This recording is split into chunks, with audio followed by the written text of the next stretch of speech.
Yalah,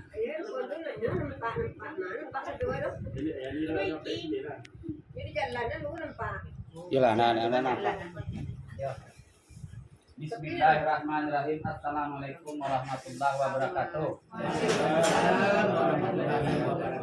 Alhamdulillah, puji syukur kehadirat Allah Subhanahu wa taala yang sudah memberikan kepada kita semua rahmat dan karunia-Nya yang tiada henti-hentinya dan tiada kurang-kurangnya setiap hari. Apabila kita hitung rahmat Allah Subhanahu wa taala, itu kita tidak bisa menghitung. Oleh karena itu, marilah kita selalu mengucapkan syukur alhamdulillah atas rahmat dari Allah Subhanahu wa taala. Dan selawat beriringan salam kita hadiahkan untuk junjungan kita Nabi Agung Muhammad Sallallahu Alaihi Wasallam yang syafaatnya sangat kita nantikan di Yaumul Akhir nanti. Bapak-bapak dan ibu-ibu, adik-adik, jamaah, dan insya Allah akan menjadi calon tamunya Allah di tahun 2023 ini.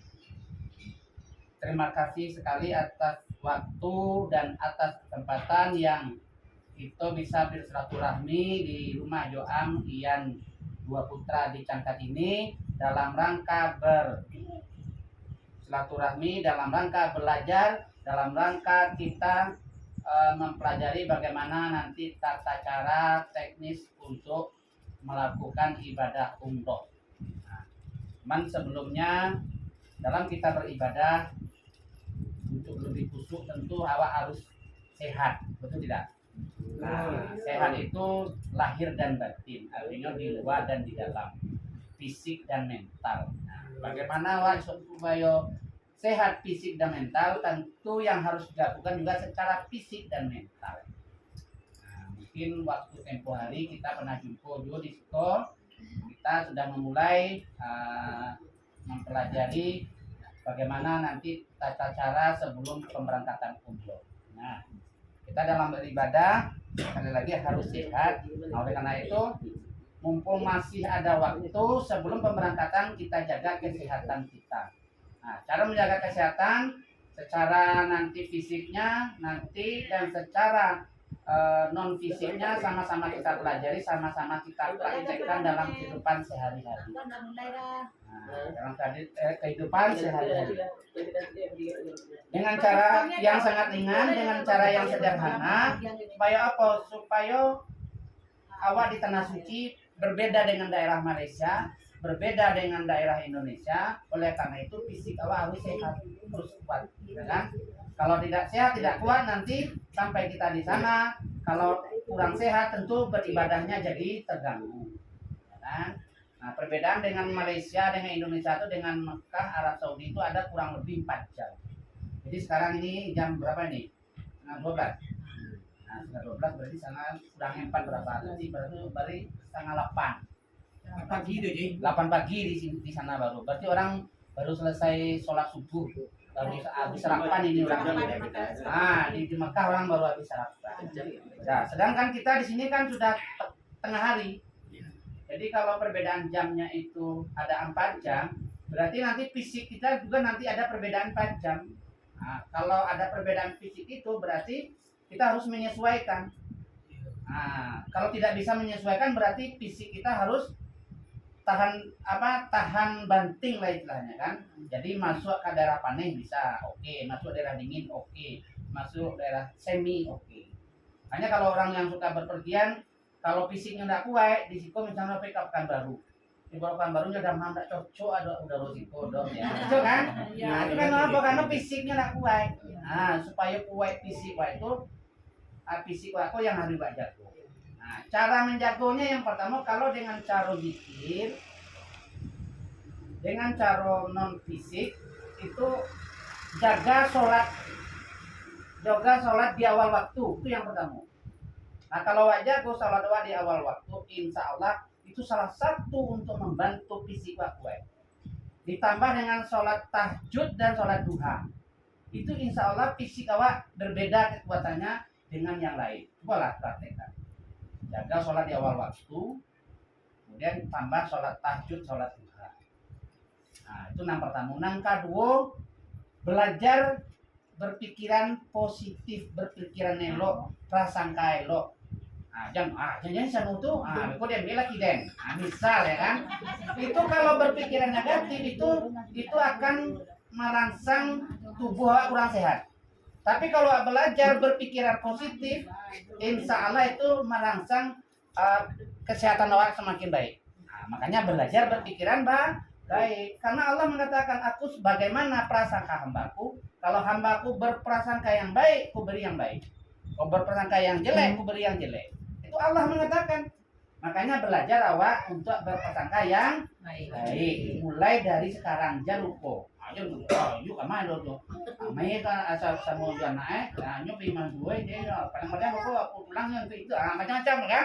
Pokoknya berpikiran yang baik. Supaya tubuh awak mulai belajar sehat.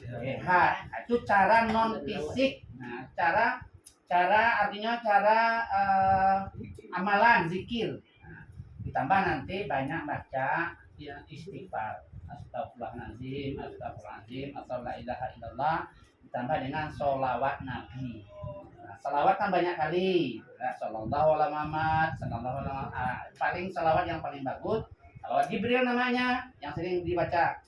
Sallallahu ala Muhammad, sallallahu alaihi wasallam. Itu sering baca itu salawat yang paling tinggi, yang paling tinggi nilainya atau yang paling populer. Karena salawat Jibril ini adalah sebagai mas kawinnya antara Nabi Adam dan Siti Hawa. Jadi ini salawat yang paling tinggi. Nah, kalau sering dibaca setiap hari, insya Allah kalau ada persoalan, ada permasalahan kita insya Allah bisa dibantu atau diselesaikan dengan baik. Kalau ada yang putih, bagus ya nanti ya. Nah, ingat ya, perbanyak baca salawat. Nah, ini dalam rangka untuk menjaga kesehatan juga. Perbanyak baca salawat dan istighfar. Kalau istighfar macam-macam juga. Astagfirullahaladzim, ada astagfirullahaladzim wa atubu ilaih, banyak kali. Nah, paling sedikit, paling pendek astagfirullahaladzim, astagfirullahaladzim. Hari-hari daripada menyabi-nyabi orang, daripada mengenang-enang hal yang tidak baik, lebih baik kita mengucapkan istighfar.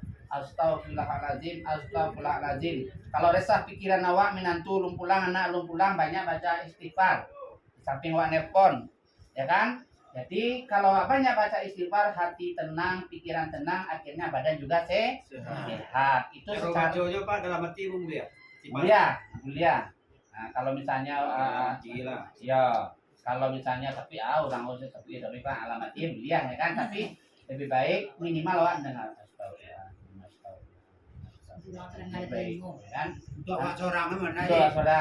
Itu lebih baik untuk menjaga kesehatan.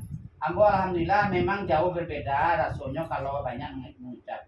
Karena kadang-kadang hari-hari dalam satu hari itu 2 provinsi yang ditempuh. Kadang sampai Jakarta, kadang-kadang sampai di Bandung, kadang-kadang sampai di Jogja. Itu dalam satu hari. Jadi kalau badan orang tidak sehat, tentu apa ya kan? Nah, jadi untuk menjaga kesehatan perbanyak baca istighfar dan sholawat Nabi. Itu salah satu cara untuk menjaga kesehatan secara non fisik, secara zikir, secara amalan. Nah,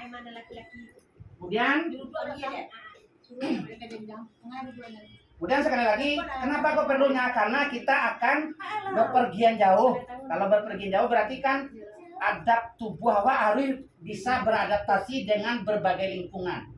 Apalagi nanti di Arab anginnya, udaranya kencang, udaranya mengandung hawa ini dan segala macam. Kalau fisik awak kuat, damam, selimu, kok flu segala macam, terganggu ibadahnya. Nah, kita itu dengan salawat Nabi dan istighfar ya banyaknya. Secara fisik, secara olahraga. Nah, ada juga ini ilmunya, ambil tangkai sapu di rumah atau kayu gede, ya kan? Kenapa perlu ini? Karena awak di sekolah banyak orang sibuk. Nah, kerajo ini dan itu kan tak sempat olahraga. Main-main keluar atau jalan-jalan senam kan tak sempat. Mau dia joan pagi-pagi sarapan, habis sarapan nyolah kakan tuanya, bisa nyoba olahraga, ya kan? Nah, caranya bagaimana? Subuh atau di rumah selagi sempat, injak tuh pakai sapu. Nah, cara injaknya mau dia kok. Jadi yang ujuan kok ini adalah untuk kesehatan mato, kapalo, ya kan? Ikut lihat kate. Ah, iko yang injak. Yang bagian Yang bagian buku, yang bagian depan. 10 sampai 15 menit setiap hari. Pagi, siang, sama malam. Pokoknya kapan sempat. Kan orang sibuk kan? Sempat. Nah, kalau ini kan gampang carinya. Di toko ada, di sawah ada, di mana ada, di berada kita kapan cari kan? Tak payah olahraga keluar. Aji harus datang ke 10 deko kayu besok. Pokoknya kau ibu lek mau deko. Nah. Tapi yang jangan yang liar, ini yang liar kok. Pokoknya tua kok kan. Jangan yang liar. Jangan liar.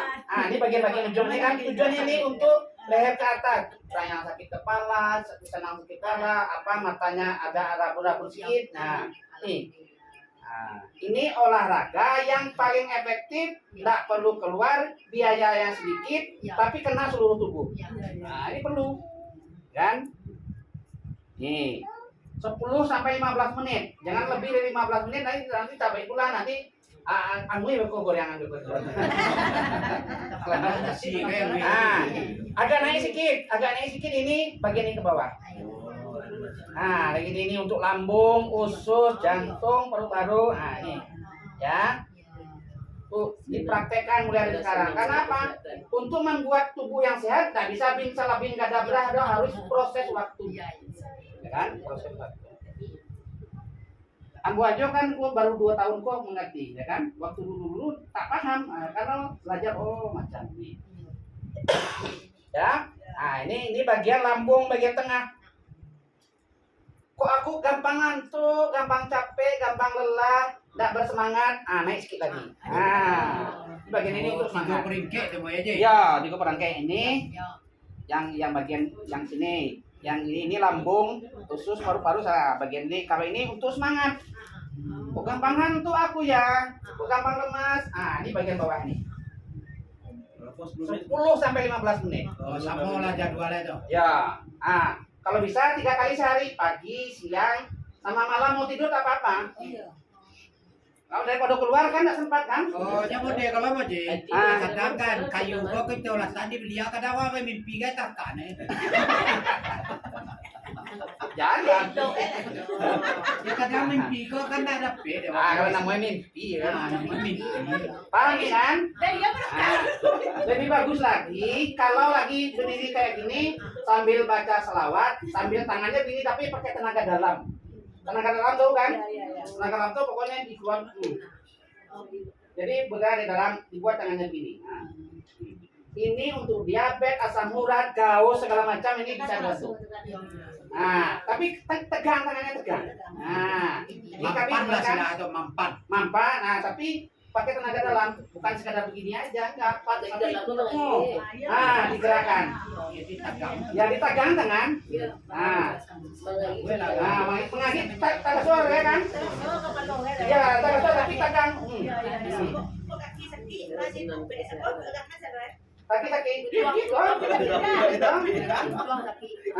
Ditegang kedua, 3 bagian. Kamu juga kaki loh. Jangan satu ya toh, tapi tekan.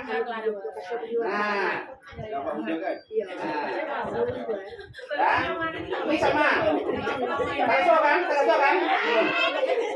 Nanti mau praktek. Terasa kan? Senyum dulu aja.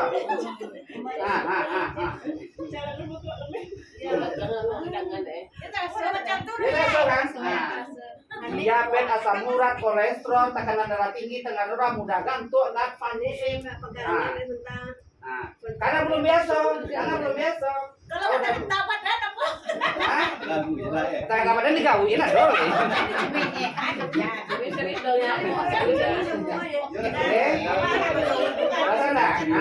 Ini bermanfaat. Kenapa hal yang kecil-kecil ini bermanfaat untuk dia tuh? Kalau misalnya kesehatan awak terganggu, awak nggak bisa sembahyang, awak nggak bisa baik awak, ya kan? Pokoknya kesehatan harus dijaga. Makanya Tempo Hari pernah bilang bahwa sehat itu rezeki yang paling tinggi nilainya. Banyak anak pitih nampak lama asam urat. Tuan, kadang doanya tinggi kan? Banyak yang adalah tinggi. Adalah tinggi. Nampak sampai ada minyak, kolesterol tinggi. Nampak ada tengah waktu baru, tekanan darah tinggi. Ini kan, tapi pakai tenaga dalam. Artinya ditegang tangan. kalau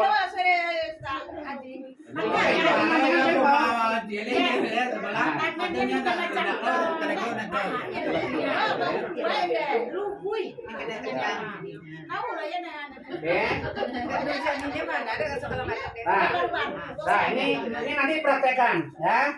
Udah dua ya. Nah, biar nanti tambah amalnya lebih baik. Nah, nanti sambil baca salawat Nabi. Sallallahu ala Muhammad. Kan? Sallallahu alaihi wasallam. Sallallahu ala Muhammad. Sallallahu alaihi wasallam.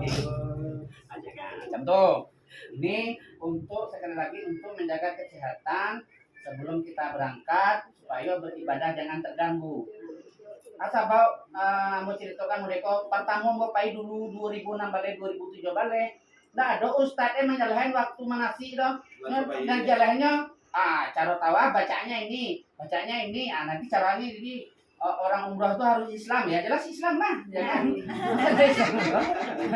Ternyata ada jalan sehingga pulang waktu umroh satu kali aja tawaf sama sa'i udah tuh banyak lalu aja deh sakit. Apanya tahu deh Maya Ji? Ya sakit. Ada apa-apa. Tapi masa Pak bayar 25 juta sini pergi tidur aja ya kan? Sakit hatinya di mana katanya. Makanya jaga kesehatan supaya beribadahnya jangan sampai terganggu, sampai tinggal kan? Iya. Apa sih kan? Awal jauh apa ini? Iya. Bayi siapa gitu bang? Iya ada yang juga yang Ayo Ji mah ambil aja. Nah, jadi itu yang ngaruh hawa anukan wak praktekan sengene di rumah. Kalaupun tidak sempat di rumah lagi di Malima di toko atau di warung wak boleh. Kan? Iya.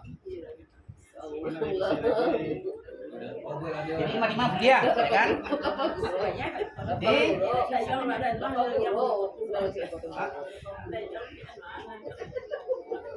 nah ini untuk menjaga kesehatan. Nah ibu-ibu apa-apa yang menghormati diulang bagi yang pertama kan belum mengetahui sejak awal. Bilang balik itu tadi dah olahraga. Yang kedua, awak pahami tentang umroh dan haji ini adalah dua-duanya wajib. Umroh wajib, haji wajib. Supaya awak kedepannya lebih memahami. Karena apa? Karena tidak tahu kalau di Malaysia, kalau di Indonesia kini, kalau di Sumatera Barat masuk tunggu haji 20 tahun lebih ya. Tidak tahu kalau di Indonesia ini sama. Ada 30 tahun ya. Ada 30 tahun kan? Yalah kalau umurnya sampai, kalau sampai umurnya yalah kalau kuat, kalau tak kuat macam mana untuk tawaf kan?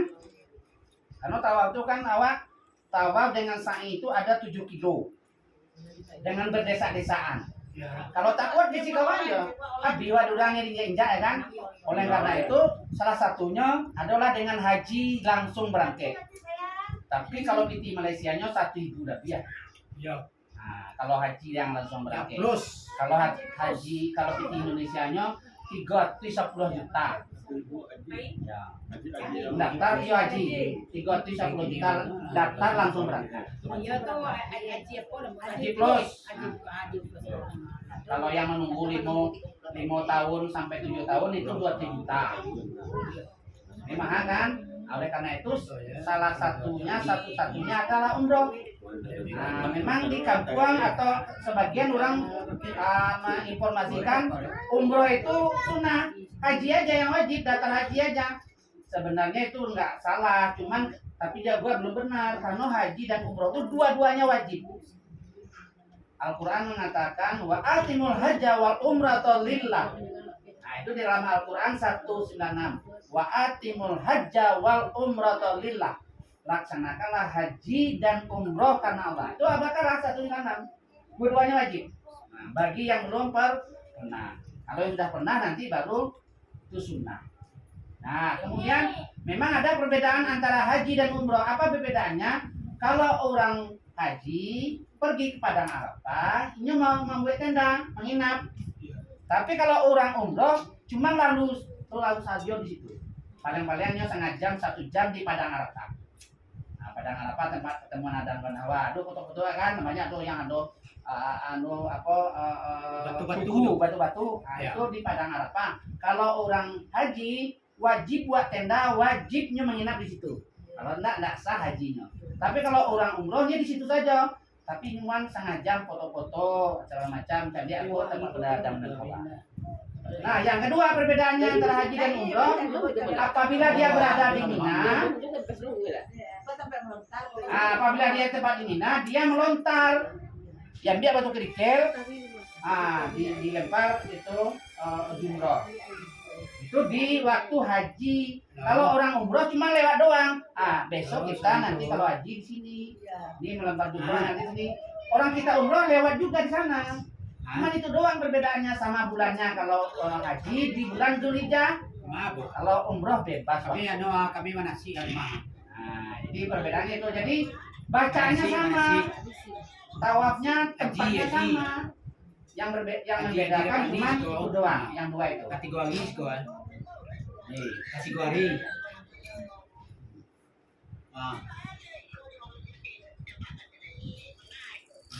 Nah, jadi kemudian kalau misalnya masuk haji tunggunya lama, baca caronya. Nah, caronya adalah salah satunya adalah dengan menyelesaikan awal umroh. Ya. Karena kalau kita sering umroh, menurut beberapa keterangan dari guru, kalau bisa melakukan umroh sampai 7 kali atau umroh Ya, di bulan betul. puasa, insya Allah pahalanya nilainya sama dengan orang haji. Umroh bisa 7 kali, atau bisa umroh di bulan puasa, insya Allah nilai pahalanya sama dengan orang haji. Walaupun tak belum tadi. Ya, walaupun tidak melontar. Kan yang awak cari pahalanya.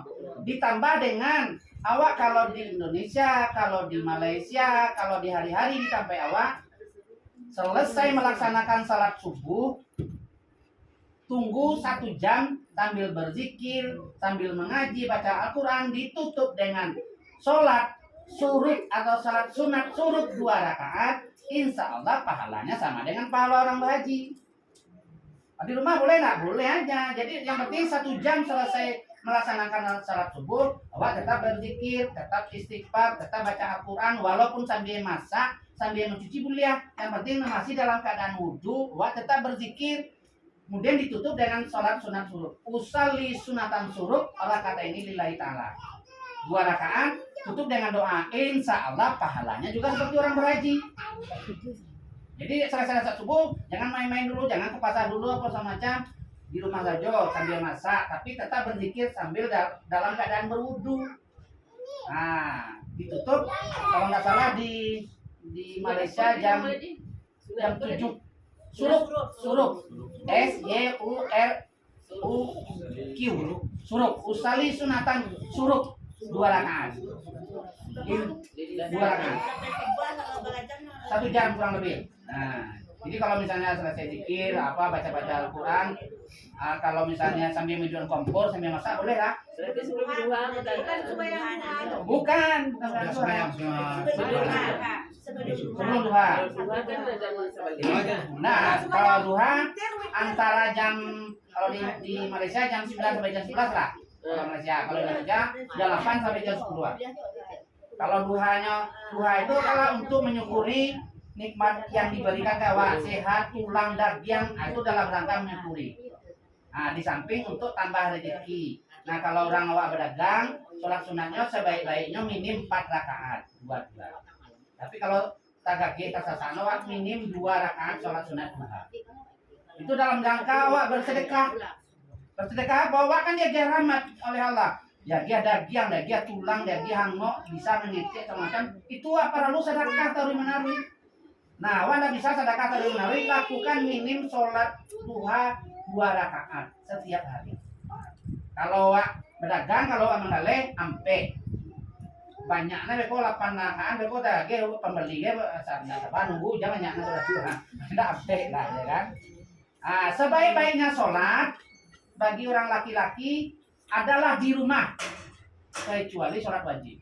Nah, bagi laki-laki sebaik-baiknya sholat di rumah kecuali sholat wajib. Makanya kalau selanjutnya kalau laki-laki sholatnya di musola atau di surau di masjid. Kalau orang produksi boleh di rumah, boleh di baik lo di surau. Itu ya. Jadi lakukan sholat sunat suruk itu dalam rangka awak belajar untuk membayangkan awak pai umroh. Kalau lah terbayang pai umroh, berarti kan makrifat awak sampai untuk umroh. Kan dalam pengajian orang tua di kampung kan ada kaji syariat, tarikat, hakikat, makrifat. Nah, makrifat ini awal lagi bawa di Makkah. Itu pengajian makrifat namanya. Syariat apa? Melaksanakan awak berpergian atau melaksanakan secara fisik itu syariat namanya. Nah, jadi awak dalam rangka melaksanakan ini 4 ini. Kalau makrifat awak bayangkan nanti kalau di Makkah begini atau makrifat. Nah, syariat ini kita dalam rangka mempersiapkan untuk berangkat umroh, dalam rangka mempersiapkan untuk berangkat haji dan umroh. Jadi selesai sholat subuh apa tadi? Tunggu 1 jam sambil beristighfar, tetap dalam keadaan berwudu, lalu ditutup dengan baca sholat sunat suruk. Usali sunatan suruk. Kata ini lillahi ta'ala. Al-Fatihah, baca ayat, kemudian rukuk seperti biasa 2 rakaat.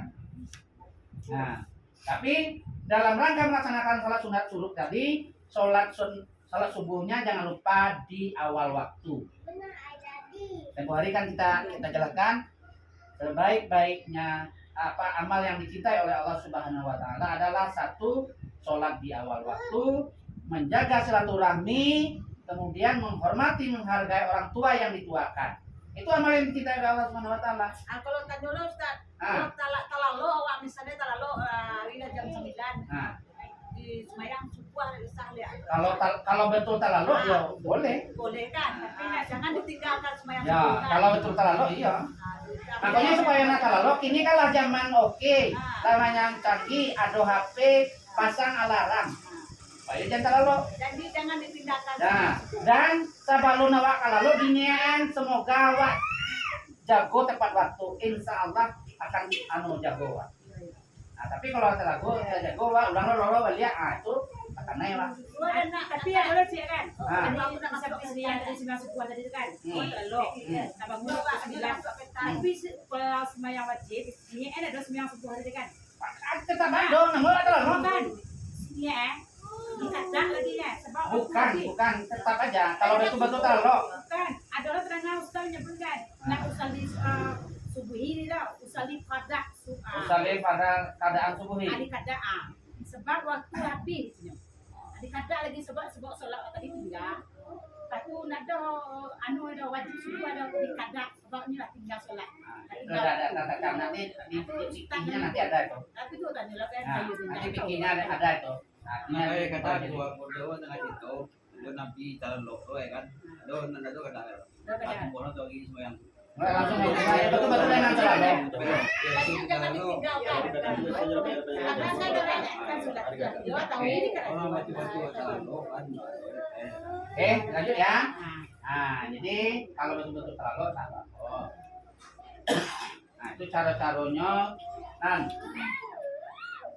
sabalun awak melaksanakan ibadah haji umroh, awak namanya menjadi tamunya Allah. Menjadi tamunya Allah itu kan berpergian dengan naik pesawat 9 jam, dengan meninggalkan keluarga, dengan pergi yang begitu jauh tempatnya. Tentu awak harus banyak persiapan, harus banyak yang awak lakukan. Di antaranya tadi kan ada dibilang untuk sehat, kemudian nanti ada baca istighfar dan menjaga waktu jadwal sholat. Di samping itu tambah dengan amalan sholat sunat suruk dan sholat sunat hajat. Nah, sholat sunat hajat terbori diajarkan usali sunatan hajat, nanti doanya minta dilancarkan pergi ke Baitullah. Usali sunatan hajat. Nah, hajat ya kan. waktunya pak malam semuanya aja malam. Sholat hajat itu waktunya kapan?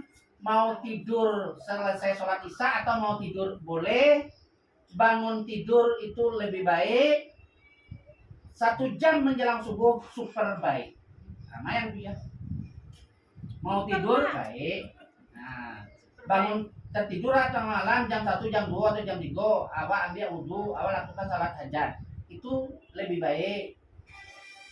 Subuh kan jam 6, jam 5 awak jago, siap-siap sebelum salat sunat subuh, awak salat sunat hajat itu paling baik. Kalau macam tu dia di Hah? ada sanjo sanjo nak lalu sampai ibu kan. Ah. Ada beli sampai ibu kan. Itu lepas tu kalau buat salat aja dulu boleh tak? Boleh ya? Baik. Baik ya. Ya. Kalau acung dah tu. Kalau saya ada dekat rumah lah ada tetamu di rumah. Nah, jadi lakukan sholat hajat, minta dilancarkan perjalanan awak menuju Baitullah. Kita ada tetamu. Karena awak menuju pelayanan Baitullah kan awak berombongan. Di umrah. Awak berombongan, jadi kalau awak berombongan awak harus samu-samu. Kalau rombongan salah satu ada terhalangan, tentu yang rombongan lain juga akan terhalang. Makanya disamukan awak harus samu-samu melakukan ibadah, harus sama-sama melakukan sholat sunat hajat untuk lancar pergi ke Baitullah. Ya. Tak kabar kasih. Nanti saya Oke. Kalau sunat hajat usalinya tahu kan? Usali sunatan hajat kata ini lillahi ta'ala. Ayatnya yang paling bagus qul ya ayyuhal kafirun dengan al-ikhlas. Jadi pertama setelah baca Al-Fatihah kita baca qul ya ayyuhal kafirun, baca yang kedua Al-Fatihah lalu qul huwallahu ahad Allahu samad lam yalid walam yulad. Kemudian berdoa. Nah, setiap berdoa jangan lupa bacaan doa kita, jangan lupa pertama dengan istighfar, ya, alhamdulillah, dia salawat Nabi, inti doa nanti ditutup dengan baca Al-Fatihah. Jadi jangan lupa kalau kita berdoa itu sebelum dan sesudahnya itu dibaca Al-Fatihah, istighfar, salawat Nabi, dan tutupnya juga sama, istighfar, salawat Nabi, Al-Fatihah. Supaya doa kita ada aturan etika sopan santunnya kepada Allah Subhanahu wa taala. Nah, sama orang tua saja kan harus sopan santun kan. Mintanya tidur rumahan misalnya ada minta pitih tak langsung pitih kan. Di ucap salam dulu. Ah, lili saya ada Pak, lili saya ada Ibu langsung Bu minta pitih nak do ditampak keluarnya. Mana wah? Iya. Nyono ya Iya. Nah, dengan Allah pun demikian, ada juga etika sopan santunnya.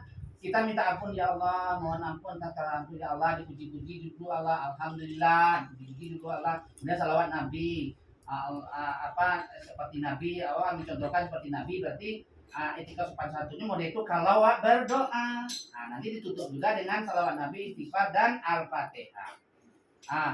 Alangkah lebih baik lagi kalau misalnya namanya belajar, namanya menuntut ilmu, kan ada orang yang mengajarkan, ada yang menginformasikan awak kanalo. Ya Allah, berilah kesejahteraan, kelebihan kepada orang yang mengajarkan ilmu ini ya Allah.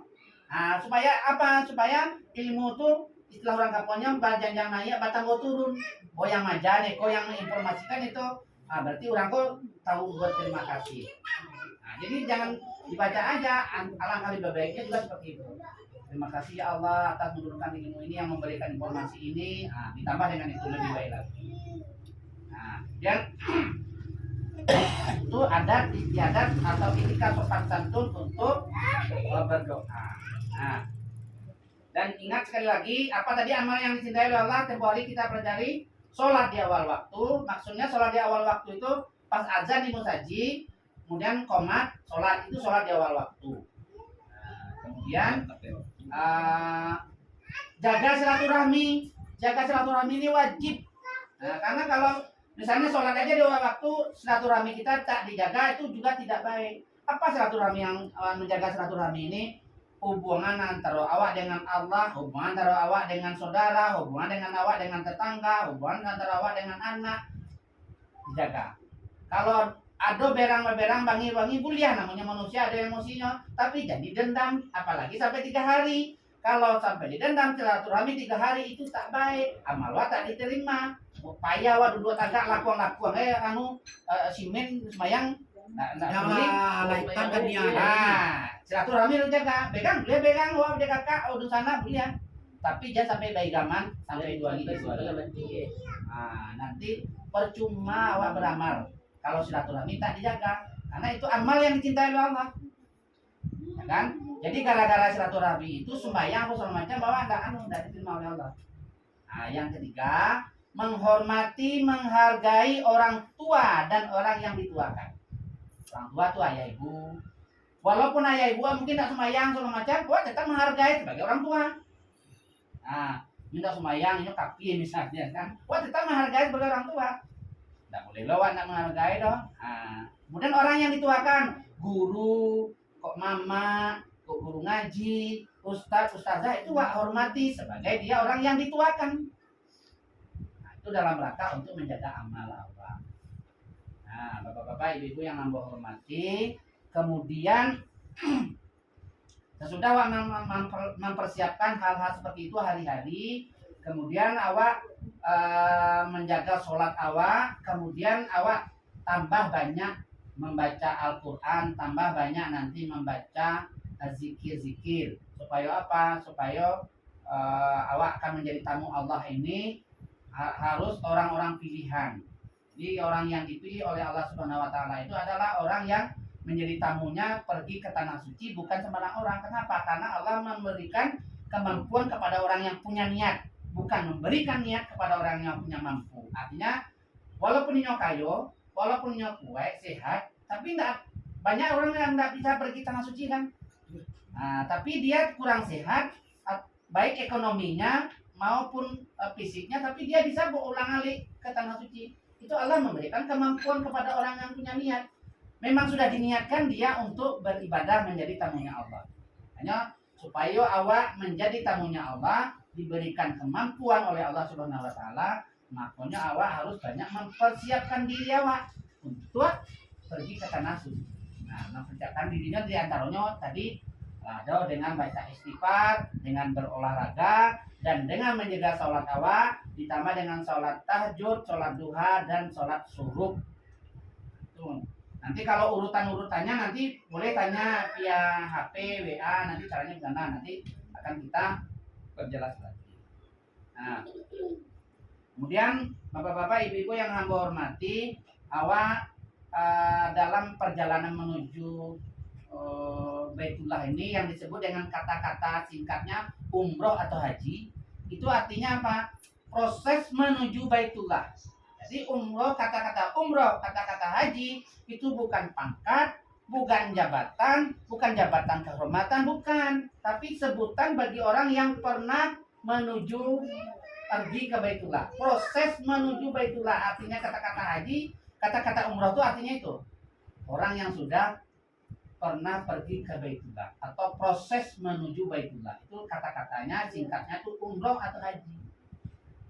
Jadi bukan pangkat. Jadi kalau ada juga orang di kampung kita dengar cerita dia kan sudah haji, tidak dipanggil Pak Haji, ya mainnya mesti orang Jawa dia kan. Medeso wak. Medeso. Dia lagi haji. Nah, ini ada lagi haji bakon anak sebut haji ya kan. Nah, jangan sampai terpetik di pikiran awak itu. Karena kata-kata haji itu adalah kata-kata orang yang pernah pergi ke Baitullah.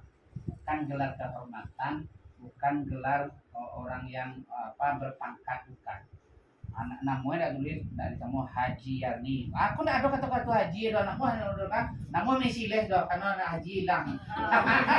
Jangan sampai ya kan, karena haji itu adalah cuman iya itu marwah ya kan. Karena haji itu kalau ndak percaya bapak-bapak ibu-ibu sampai beko di Makassar langsung lagi haji haram. Maksudnya haji jangan. Maksudnya jangan ya kan. Lah haji sebutan apa? Jangan lah. Ya haram itu jangan kan. Nah, jadi lah sampai ya besok kamu baru sampai di bandara awal panggil Bang Haji. Haja. Haji. Karena itu sebutan orang. Si taruh deh. Oke. Sebutan orang yang pernah ke tanah suci. Nah, kemudian bapak-bapak, ibu-ibu yang hamba hormati, untuk berpergian ke tanah suci, jaga kesehatan, jaga zikirwa seperti itu tadi, supaya apa? Supaya awak layak menjadi tamunya Allah Subhanahu wa taala. Karena apa? Haji dan umroh adalah salah satu penyempurnaan rukun Islam yang kelima. Salah satu, ya kan? Umroh dan haji. Nah, kalau menyempurnakan Islam di diri awak, tentu ibadah awak harus jaga. Ya kan? Seperti menjaga sholat, seperti menjaga zakat dan infak sedekahnya kita harus jaga. Nah, awak berpergian haji dan umroh, tentu ini adalah rukun Islam yang keberapa? Yang kelima. Nah, tetapi dalam rangka melaksanakan haji dan umroh atau rukun Islam yang kelima, rukun Islam yang kedua dan yang tiga awak jangan sampai diabaikan.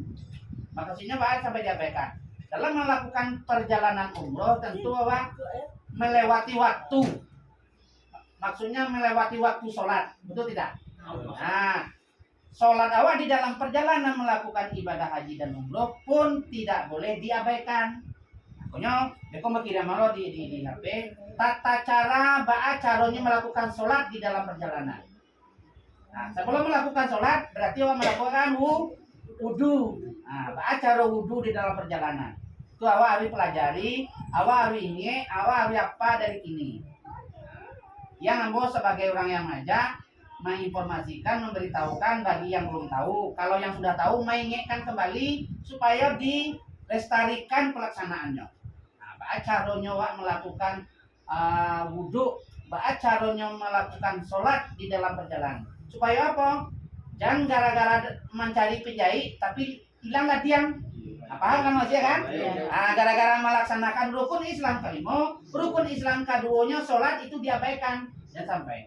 Oh, kalau sembahyang nih, awak kepengen mau ke Makkah kan? Kan sembahyang misalnya tidak sempat sembahyang jauh uang, dilakukan dulu kan? Makanya nanti ada caranya dipelajari.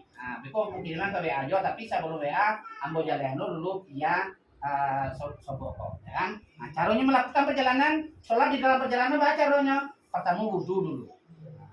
Cara melakukan wudhu, baca caranya. Awak di pesawat, tentu ada cara-caranya kan? Nah, bagi yang sudah tahu, lestarikanlah, pelajarilah sebaik-baiknya awak berwudhu di dalam perjalanan.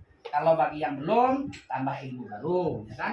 Dan ini bukan hanya untuk tak kalah pergi umroh, pergi ke Indonesia saja atau pergi ke Jawa kalah melakukan perjalanan yang lebih 80 kilo lah boleh dilaksanakan tata cara wudhu, tata cara sholat di dalam perjalanan. Apalagi awak berpergi umroh itu harus betul-betul dijaga supaya apa? Supaya jangan sampai dapat penjahit tapi hilanglah latihan. Nah, jadi sebelum awak melaksanakan sholat, awak berwudhu dulu. Wudhunya baca caranya. Kuliah wudhu kalau ada haji, awak ambil haji. Tetapi kalau dalam pesawat susah ambil haji, di sana awak ambil wudhu di dalam WC, tapi kan susah. Satu-satunya tayang. Dan kalau awak bisa wudhu kuliah, tapi sulit. Apalagi ibu-ibu goyang-goyang ya kan, apalagi silang mau badannya kadang punya makmur, misal contoh. Bisa justru naik pesawat tuh bisa gitu. Naik pesawat tuh memang dulu. Kalau naik pesawat wudhu boleh aja, tapi kalau lapeh wudhu di pesawat, boleh ambil tayamum. Apa cara tayamum? Banyak macam cara tayamum, ya kan? Jadi kok di muko, diambil kok di tangan. Nawaitu tayamum fardalillahi ta'ala. Jadi dalam hati awak aku sengaja bertayamum untuk melaksanakan sholat. Kalau enggak nawaitu tayamum fardalillahi ta'ala. Diletakkan tangan. Ditiup dulu di dianu sana.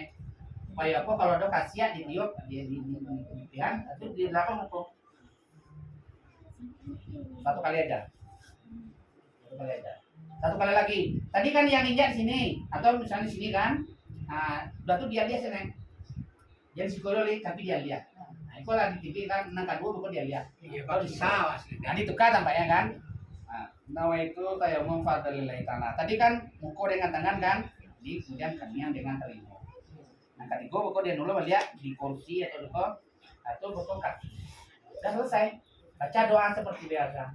La ilaha illallah daulah syarikalah. Sudah ada Rasulullah majalin tawamina wajalin atahiri. Kan banyak tuh kan ayat-ayat dalam buku ada itu tuntunan salatnya. Tapi kalau awak enggak tahu bahasa Arabnya boleh dengan bahasa Indonesia tapi dalam hati sengaja aku tayamum untuk melaksanakan salat. Lihat, mati.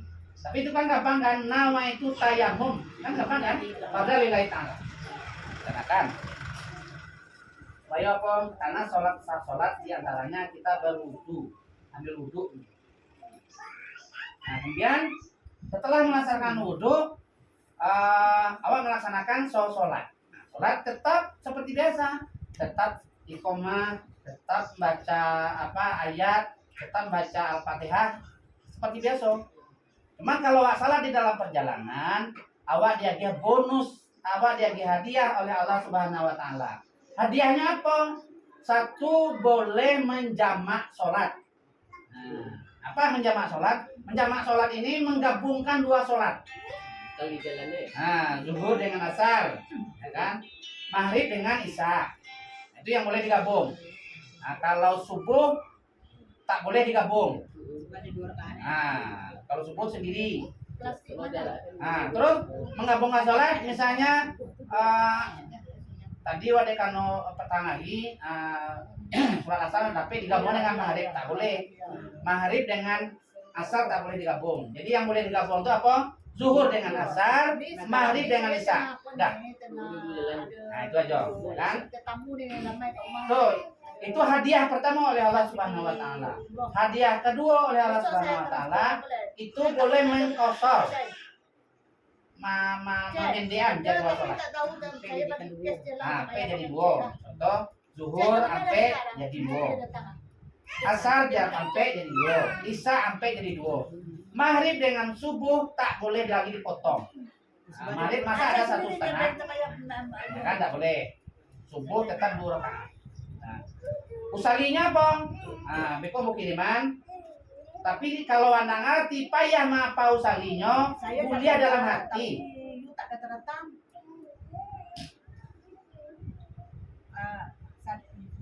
Saya di dekat kamar. Nah, kuliah dalam hati. Dalam hatinya bah. Misal, ini dalam perjalanan zuhur dengan asar. Ini waktu zuhur kan. Nanti sebentar kan waktu asar. Usalinya apa? Usalli fardal zuhri jam'an kasran hilal asri jam'an takdiman. Saya main pen senang, main pen ada. Nah, jam'an takdiman itu maksudnya awak melaksanakan sholat zuhur di waktu melaksanakan asar di waktu zuhur. Ini nanti kan kita mau sholat asar nih, berarti asar kita tapi melaksanakannya di waktu zuhur. Itu namanya jamak takdim.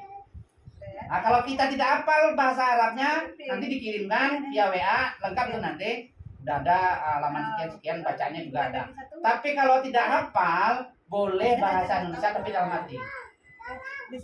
Aku sengaja sholat zuhur 2 rakaat. Lillahi ta'ala, Allahu Akbar. Nah, tapi bahasa Indonesia itu di dalam hati. Yang kerasnya cuman Allahu Akbar, itu wajib. Tapi kalau yang membaca tadi, aku sengaja sholat zuhur 2 rakaat karena Allahu Akbar, itu dalam hati. Tapi Allahu Akbarnya yang keras. Sengaja sholat zuhur 2 rakaat Allahu Akbar. Itu namanya sholat zuhur dikosar atau dipendekkan atau dijadikan 2 rakaat. Dalam hati. Yang keras apa? Yang keras Allahu Akbar. Kerasnya seberapa? Minimal 1 orang sebelah kita bisa dengar. Allahu Akbar. Jangan dalam hati. Oh, contoh je babala. Kadang wak jemaah di masjid kan. Membaca ayat itu kuat lah pada imam. Ya sebenarnya itu etika sopan santun Jadi salah. mengganggu. Ya. Iya. Ini membaca ayatnya itu minimal awak dengar dengan sebelah awak 1 orang. Itu Iya. paling banter, paling benar. Kalau lebih dari itu etika sopan santun sunnah rukun dalam berjamaahnya kena. Iya. Berarti tidak ada adabnya. Nah, ada adab. Jadi demikian juga dengan sholat awak di dalam perjalanan yang tidak apa bahasa Indonesia, bahasa Arabnya boleh dengan bahasa Indonesia atau bahasa awak, tapi dalam hati. Sengaja aku sholat zuhur 2 rakaat. Ini kan sholat zuhur tapi dikosar kan. Nah, tapi dalam hati. Kalau tapi dalam hati tidak apa, boleh dengan mulut tapi awak sendirian dengan sengaja. Allah. Allah Akbarnya wajib keras. Allah Akbarnya wajib keras. Nah, sudah tuh baca Al-Fatihah. Fatihah pun enggak boleh keras-keras, hanya kita yang dengar. Tapi enggak boleh juga dalam hati. Apa bacaan itu enggak boleh pula. Harus ada yang dengar. Ya, karena rukun sholatnya itu harus dengar dia sendiri. Dan jangan lupa tetap iqamah. Kenapa tetap harus iqamah? Supaya malaikat jadi makmum kita. Cik Lede tanya. Setiap wak berjemaah di masjid. Kan? Wak baru masuk ke masjid, Allahu Akbar. Kan tak ya doa itu nak ada sopan. Ya baru sampai baru. Oh, itu belia. Karena kan dalam hati. Baik imam kan? Berarti kan berarti usalinya itu dalam hatinya jauh kuliah. Tapi Allah Akbarnya jangan melebihi. Tidak, cara anunya Ji. Awak dari dua. Kau gamlah sembahyang. Awak talai. Awak talai. Jadi kadang-kadang inyo walaupun tidak talai, kadang-kadang inyo sopan santunnya di membawaan sembahyang tuh tidak ada suara. Kadang-kadang bagus sopan Allahu Akbar. Jadi Karena tata caranya kadang-kadang nggak bisa. Tapi itu enggak menyalahi benar kalau kayak gitu. Misalnya kami yang talai kan. Nah, Allah Akbar kan bawaan orang tuh kan macam-macam. iya. Ada nanda sopan bantuin apa bawa ya kan. Iya. Cuma alangkah lebih baiknya kan memang dicilek dulu kiri kanan baru awak. Nah, cuman kan itu kan nyolanya sabui usalinya itu dalam hatinya. Jadi dalam hati ngajak aku sholat zuhur atau teringat saja itu lasa. Yang penting Allahu Akbarnya nyo bisa mendengar. Bisa nyo mendengar Allahu Akbar tuh. Nah, itu syarat rukun sahnya sholat berjamaah. Oke. Nah, itu tata cara untuk melaksanakan sholatnya. Kemudian selesai melaksanakan sholat zuhur kan ini kan waktu zuhur. Iya. Waktu zuhur usalinya biasa usali fardhu zuhri jam'an kasran. Itu bahasa Arabnya. Usali fardhu zuhri jam'an kasran. Artinya dijamak di kasar. Jamaknya dengan apa? Dengan asar. Tapi ada juga nyampe di nak kasran terus di apa? Tadi di Koda. ada saja. Koda itu kalau wak tinggal sholatnya. Oh, anak tinggal sholatnya dong. Kan masih Mengajar salat itu menganti salat. Kok dijamaknya maksudnya digabungkan dengan sholat asar. Kalau perjalanan jauh. Usali fardhu zuhri jam'an kasran wilayah. Nah, di kasar. Di kasar itu artinya dipotong, dipendek. Nah, kalau di jamak itu dua. Untuk asalnya Nah, nanti asalnya usali fardal asri jam'an kasran ilal zuhri. berarti sekali sembahyang. Dua kali ya, Mah. Iya, untuk zuhur untuk Ya, betul. Nah, beko mungkin mah biar Allah lengkap. kalau maghrib isya di Maghrib bisa sama. Kalau maghrib tetap 3. iya. Ya potong lagi usali fardal maghribi lillahi ta'ala. Salah rakaat lillahi ta'ala. Kan 3 rakaat kan? Kali tayar panjangan apa? Iya, panjang kali itu kan. Iya. Kadang-kadang perjalanan akan sampai isya kali di. Iya, waktu maghrib itu nanti sholat isya. Nah, sholat isyanya usalli fardal isya'i jam'an kasran ilal maghribi jam'an takdiman. Lebih buat 2 rakaat nanti. 2 rakaat waktu isya. Takdiman itu takdim maksudnya didahulukan waktunya. Karena ini kan waktu maghrib, Iya. tapi wak sholat isya. Iya. Nah, itu ditakdim maksudnya. Tapi kalau wak misalnya ini takdir bala nah, bentar, itu takdim kan? Takdim itu maksudnya gini. Sekarang jadwalnya waktu sholat maghrib, tapi wak melakukan sholat isya. Kalau maghrib kan seperti biasa, usalli fardal maghribi salasa rakaatin lillahi ta'ala. Allahu Akbar. Seperti biasa. Lepas itu wak melakukan sholat isya kan? Usalli fardal isya'i jam'an takhiran ilal maghribi. Wak melaksanakan bukan takhir tapi takdim. Wak melaksanakan sholat isya takdim, didahulukan di waktu maghrib. Ya takdim itu kan Takdim. Nah, tapi seandainya wak ini awak waktu isya, tapi awak belum melakukan sholat maghrib. Nah, usalinya nanti takhir, usali fardal maghribi jam'an takhiran ilal isya'i. Takhir artinya awak melaksanakan sholat maghrib ini di waktu isya. Nah, takhir namanya. Nah, ini udah lengkap itu nanti usalinya udah lengkap. Yang penting kan prinsipnya wak tahu dulu. Prinsipnya wak tahu dulu kalau wak melaksanakan sholat isya tapi di waktu maghrib itu namanya jamak takhir waktu maghribnya. Nah, kalau wak melaksanakan sholat zuhur di waktu asar, zuhurnya namanya jamak takhir.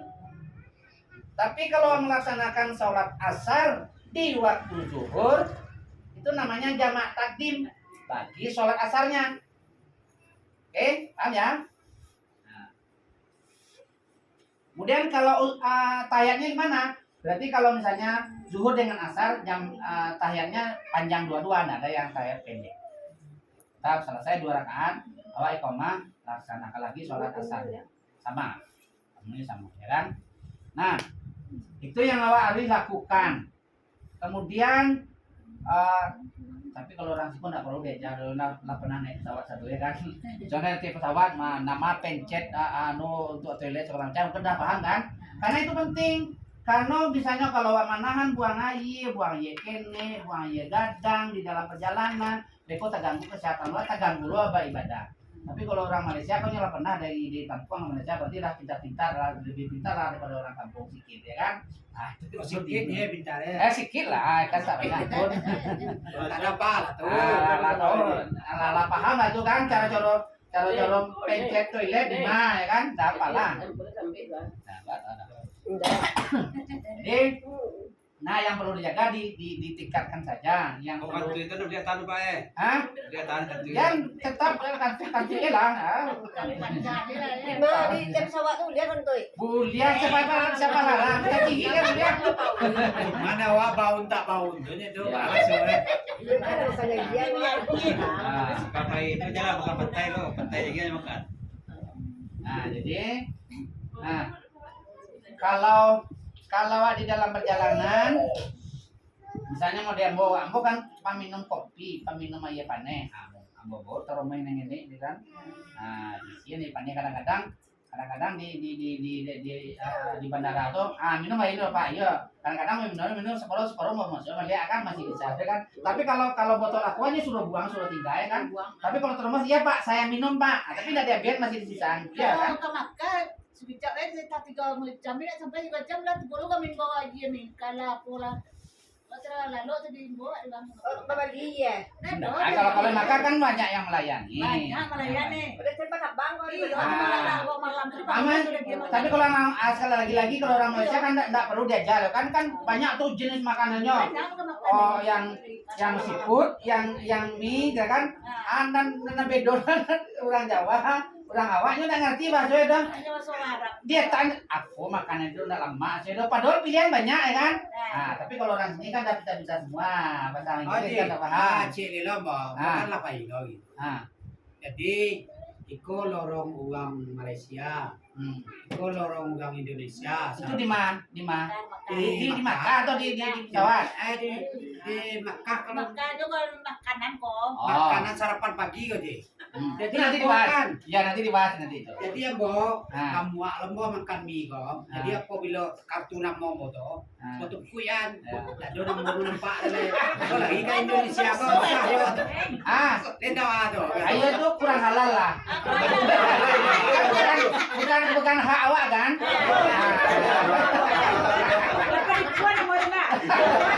Dia kan udah wakanya gitu. Udah nyaman itu. Dia tak bawa ke Pak Indonesia kok dia. Mencilak Bukan mencilak. Ya sebenarnya kan lado jatah memang di sini jadi ada yang Malaysia Indonesia Indonesia pun kadang-kadang beda. Jawa. Ya kadang-kadang di Indonesia tuh banyak sih batu-batu baik lontong atau kalau Indonesia Malaysia kok di bihun kami nasi lemak kebenar.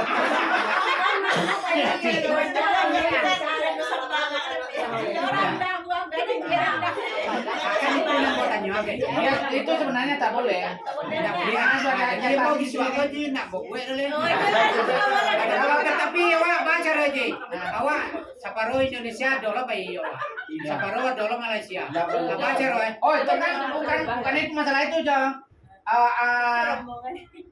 Bironya maskapainya pemimpinnya mau walaupun di situ ada orang Belanda, orang Jepang terserah.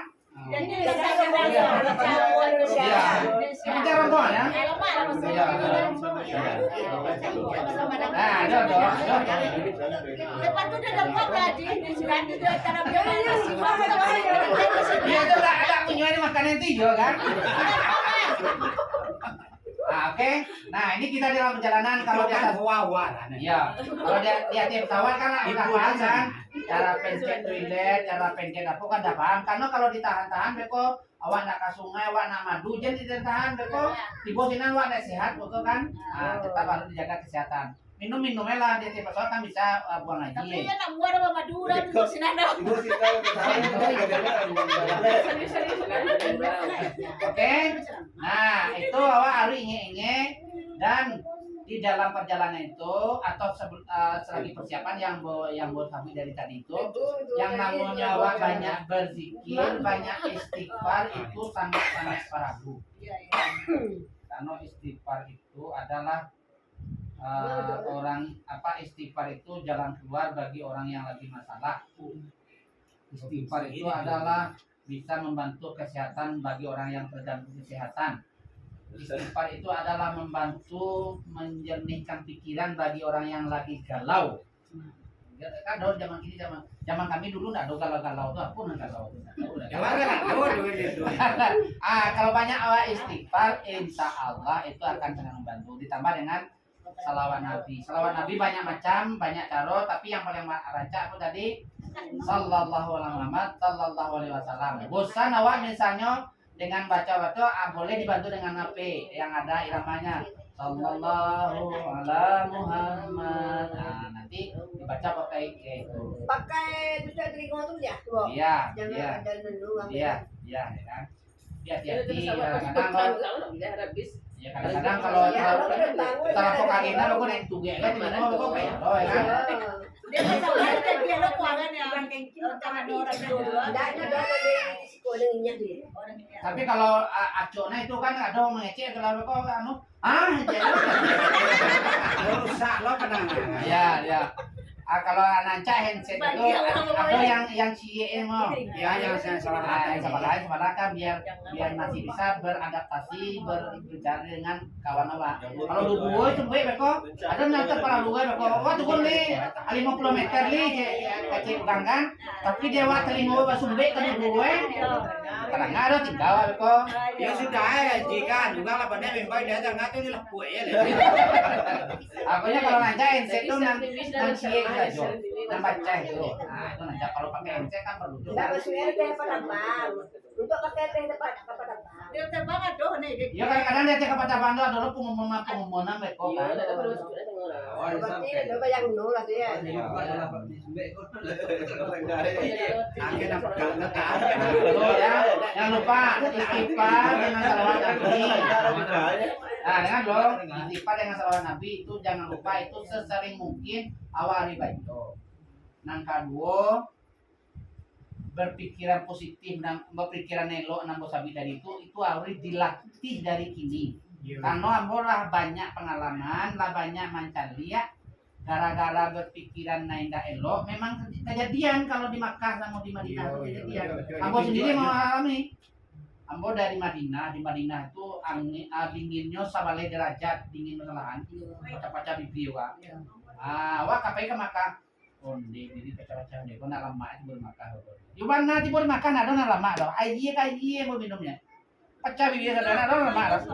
Atu waktu patang upai. Nah, ada bahasa beda dalam matinya ya mana?